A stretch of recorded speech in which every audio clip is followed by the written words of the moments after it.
Assalamualaikum warahmatullahi wabarakatuh. Selamat menyaksikan video dari kelompok 7. Tentang SAK entitas privat, kami akan memperkenalkan diri kami masing-masing. Saya Nadia Salsabila, NIM 1962198 dari akuntansi KP4 2019. Assalamualaikum warahmatullahi wabarakatuh. Kenalkan, nama saya Amin Vito Alamsyah, NIM 1962004. Nama saya Faizatur Rosida, NIM 1962210. SAK entitas privat bertujuan untuk digunakan oleh entitas yang tidak memiliki akuntabilitas publik dan menerbitkan laporan untuk tujuan umum (general purpose financial statement) bagi pengguna eksternal. Selanjutnya, mengenai ruang lingkup SAK entitas privat ditujukan untuk entitas privat. Pengertian SAK entitas privat adalah standar akuntansi keuangan di mana entitas yang tidak memiliki akuntabilitas publik dan menerbitkan laporan keuangan untuk tujuan umum (general purpose financial statements) bagi pengguna eksternal.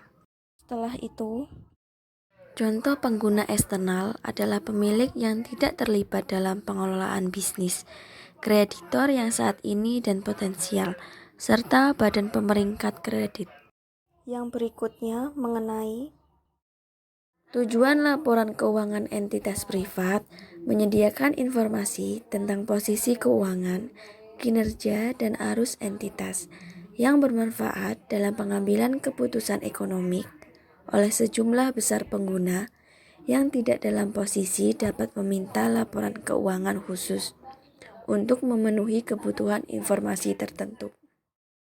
Konsep dan prinsip pervasif. Entitas privat memperkenalkan dan menjelaskan lebih detail mengenai yang pertama ada konsep biaya atau usaha berlebihan. Yang kedua, aset kontingensi dan liabilitas kontingensi. Yang ketiga, total penghasilan komprehensif. Yang keempat, konsep pengukuran pada pengakuan awal untuk aset dan liabilitas entitas dan pengukuran selanjutnya untuk aset keuangan dan liabilitas keuangan, aset non-keuangan, serta liabilitas selain liabilitas keuangan. Penyajian laporan keuangan ada 4. Yang pertama, penyusunan dan penyajian laporan keuangan merupakan tanggung jawab manajemen. Yang kedua, identifikasi cakupan laporan keuangan, apakah untuk entitas individual atau kelompok entitas.